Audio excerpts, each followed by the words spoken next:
Fala pessoal, sejam bem-vindos, começando mais um vídeo com muitas informações importantes. Mas antes, eu peço para que você se inscreva no canal, deixe o seu like e compartilhe o vídeo com o máximo de pessoas. Giro na tela e notícias a seguir.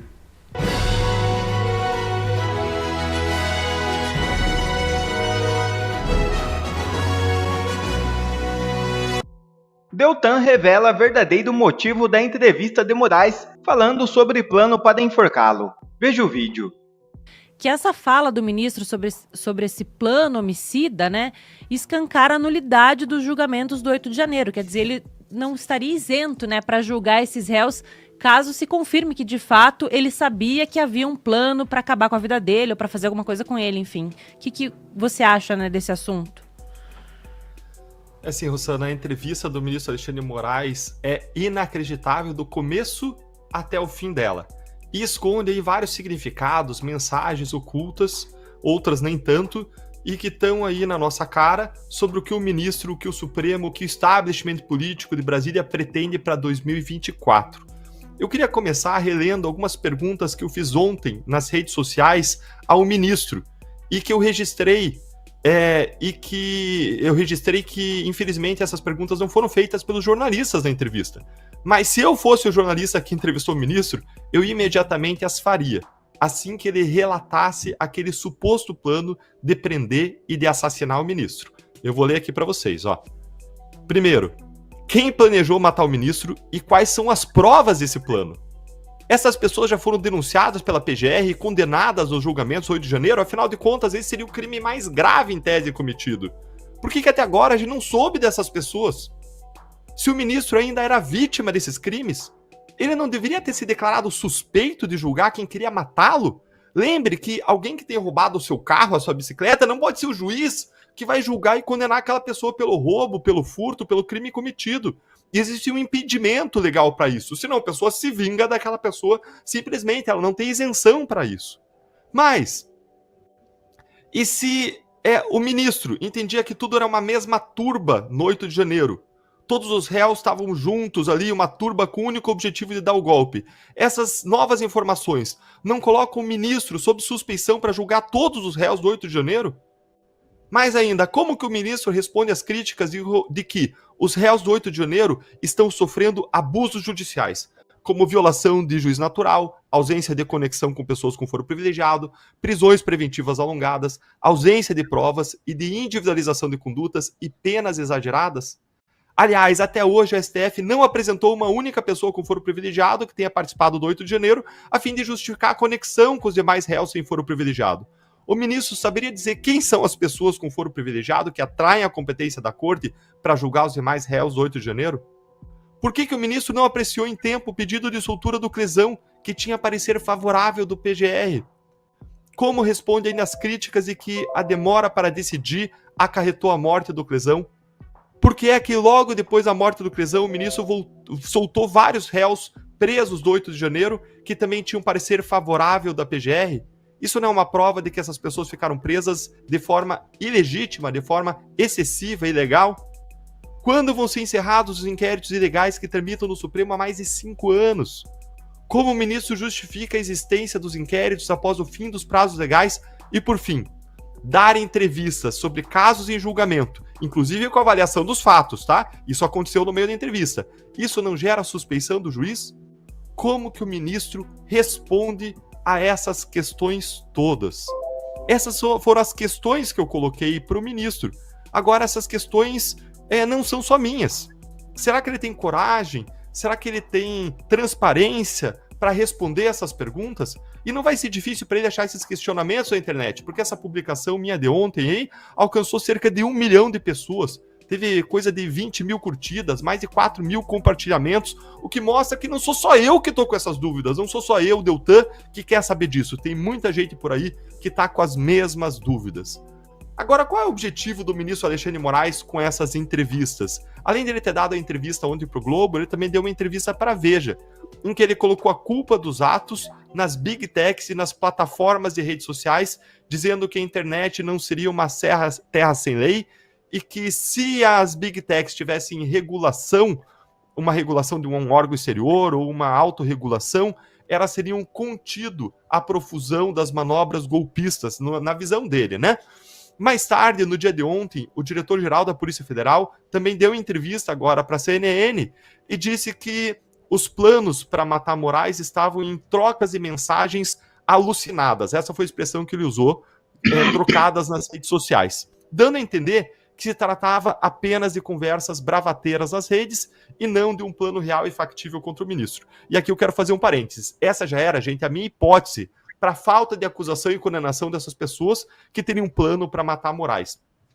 Provavelmente foi um comentário irresponsável, descompromissado, que ele está trazendo agora, nesse momento, embora não tenha uma relevância no mundo real, mas ele trouxe como se tivesse para reforçar a narrativa e para justificar os abusos que o STF está cometendo.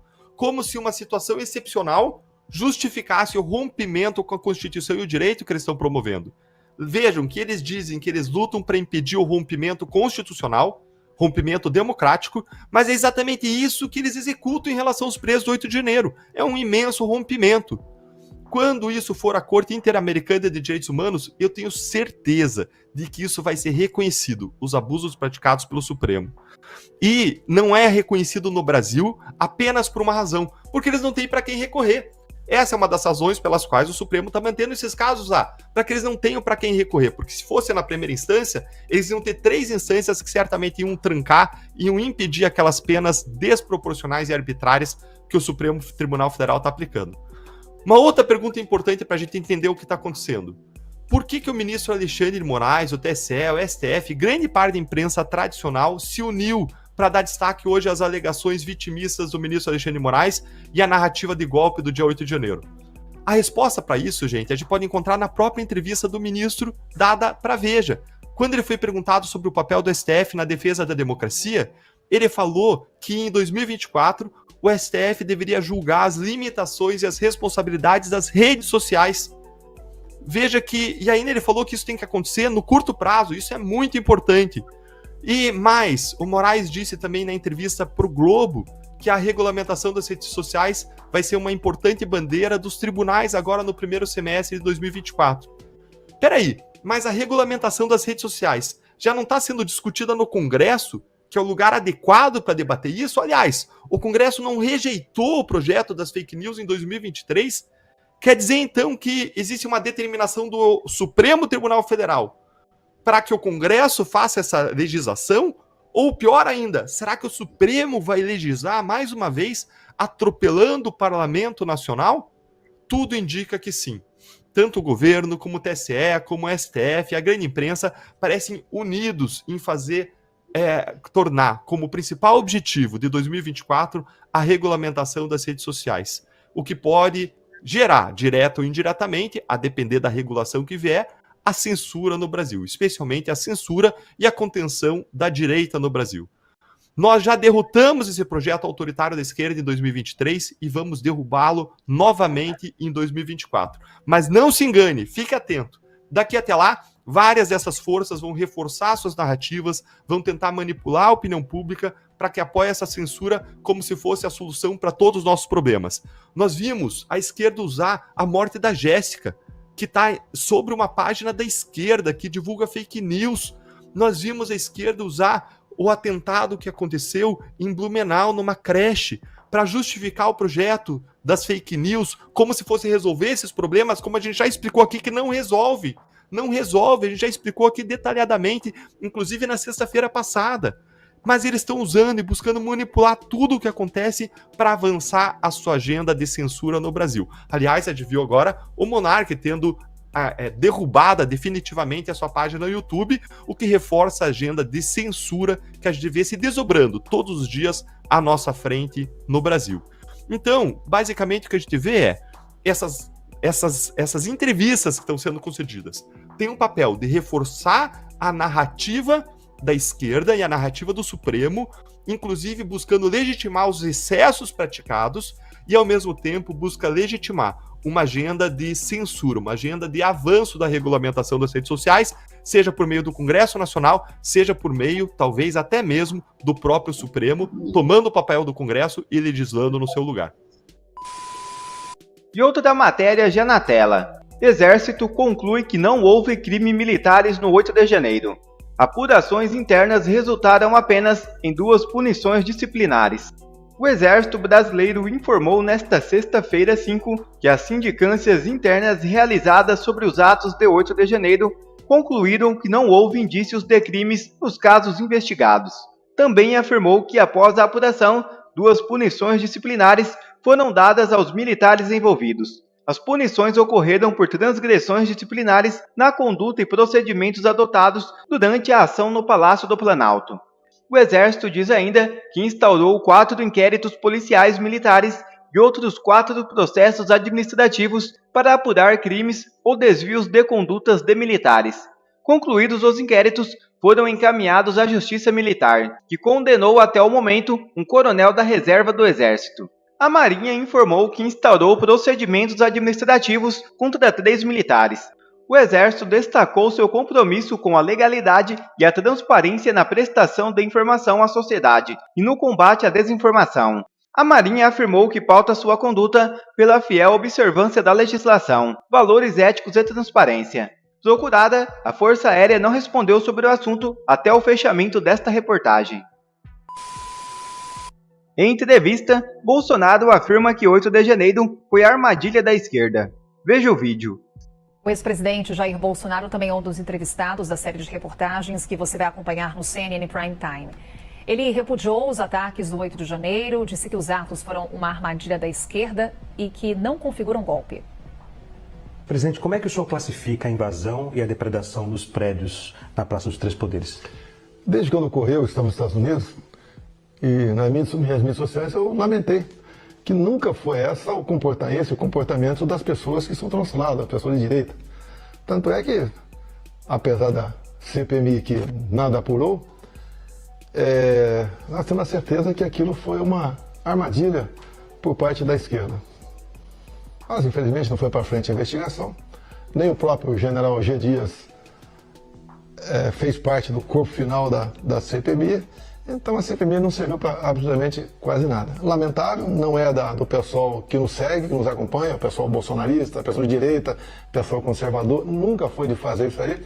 E a informação é que a gente tinha aqui na antevéspera do episódio, no próprio acampamento lá em Brasília, tinham menos de 300 pessoas presentes. Então foi um movimento final, convocado por mídias sociais, né, que não eram as nossas, agora estão aparecendo as mídias que trabalharam efetivamente para o então candidato naquele momento, e essas mídias que teriam convocado as pessoas, e elas foram a Brasília e fizeram um ato que nós repudiamos desde o primeiro dia. Agora, lamentamos também as punições altíssimas que as pessoas sofreram, até porque são culpadas, né, segundo lá o relator do Supremo Tribunal Federal, de uma tentativa armada de mudar aí o Estado Democrático de Direito. Nenhuma arma foi encontrada.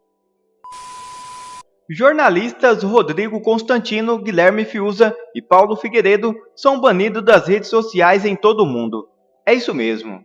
O presidente do TSE, Alexandre de Moraes, determinou a suspensão das redes sociais dos jornalistas Guilherme Fiuza, Rodrigo Constantino e Paulo Figueiredo. Impossível saber o motivo da medida, vez que o processo segue o seu andamento em caráter sigiloso. O jornalista Guilherme Fiuza teve suas contas suspensas nesta quarta-feira 4. Sem detalhar a razão pelo bloqueio, o Twitter exibe a seguinte mensagem em seu perfil: a conta foi retida no Brasil em resposta a uma demanda legal. Paulo Figueiredo relata que teve suas contas bancárias no Brasil bloqueadas e seu passaporte cancelado. A censura é uma realidade no país e segue avançando com uma indescritível e imensurável sordidez. Caso Padre Lancelotti fica cada vez mais estranho e Gustavo Gar revela o motivo porque a esquerda e o ministro Alexandre de Moraes quer protegê-lo. Veja o vídeo.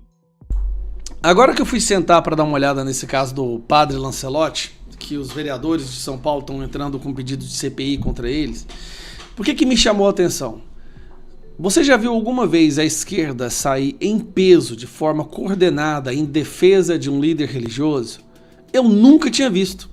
Essa é a primeira vez que eu vejo todos da esquerda, a imprensa, até mesmo o ministro do STF, sair em defesa de um líder religioso, sendo que nós sabemos que eles odeiam líderes religiosos. Mas em relação a esse Padre Lancelotti, Eu nunca vi uma ação tão coordenada para defender alguém ligado à fé cristã na história da minha vida. Na história do Brasil isso nunca aconteceu.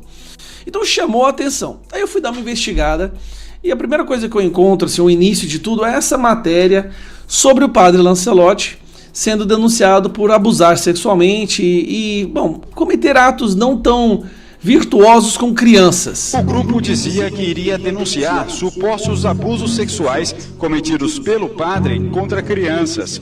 Júlio Lancelotti disse que Então, primeiro aí já começou a ficar meio claro para mim por que a esquerda sai em defesa dele. pagou R$150 mil à quadrilha nos últimos 3 anos.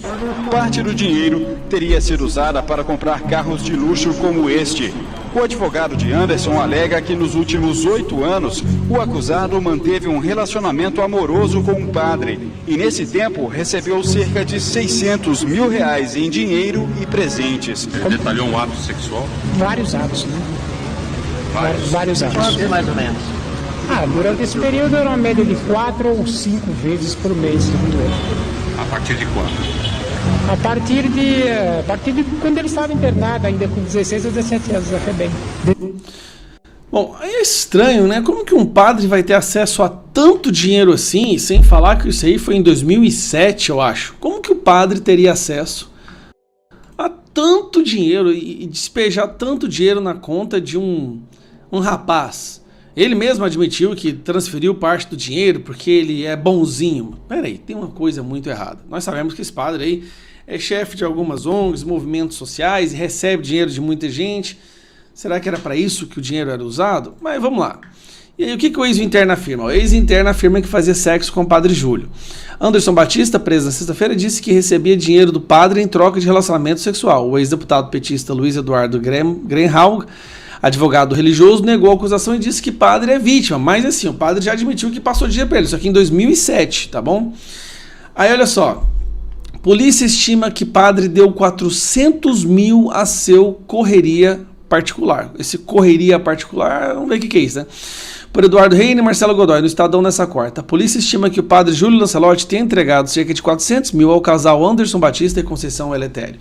Os investigados não encontraram até agora indício de que Lancelotti tenha desviado dinheiro público dado ao Centro Social da Nossa Senhora, não tá pagando aqui, né? Nossa Senhora do Bonfim, parece. E onde eu quero chegar?